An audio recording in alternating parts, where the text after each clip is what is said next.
Iko, kita mo ba to? Parang mas steady pa to kaysa sa tricycle ni Mang Domeng pag lubak. Siyempre, Bogart, gawang Lolo Carding to, hindi bara-bara. Laki, tingnan mo Pedro, parang gawa sa kawayan. Kawayan? Pwede nga. Baka naman yan yung bagong proyekto ni Lolo Carding para sa Mga apo, huwag kayong masyadong mabigla dyan. Hindi yan nangangagay. Oh! May bago akong laruan para sa inyo. Mga apo, heto na ang bago nyong sasakyan. Kung gusto nyong mamasyal, kahit pa sa Mars. Lolo Carding, seryoso po kayo? Aray ko, Bogart, dahan-dahan naman. Akala mo ba kasya tayo dito na parang langgam sa butas ng kawayan? Eh, ikaw tong parang siyong sumusubok pumasok sa straw. Bogart, sigurado ka bang lilipad talaga tong kawayan craft ni Lolo Carding? Baka maging tinikling tayo sa ere. Relax ka lang, Junjun. Kiko, ayos ba tong aircon ng kawayan ship natin? Medyo pawis na ako dito sa armor ni Lolo. Relax ka lang, Bogart. Natural ventilation yan.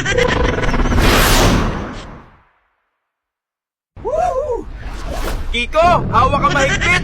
Mas matulim pa to sa express train papuntang Bicol. Akalain mo, kawayan lang to.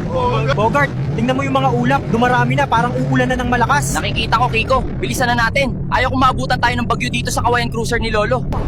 Bogart, dumidilim na ng husto yung mga ulap. Mukhang bubuhos na ng malakas to. Kaya to ni Kawayan Express, Iko.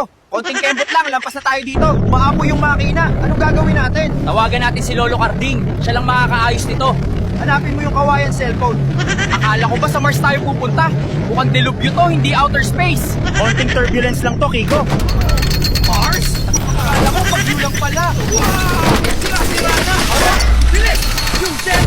Umuusok! Ginawan pa tayo ng jetpack na bigla na lang lumalabas sa likod. Hoy, Bogart! Si Lolo Carding, ang lupit pa rin talaga. Speedy 100 miles per hour, 150, 200, 300.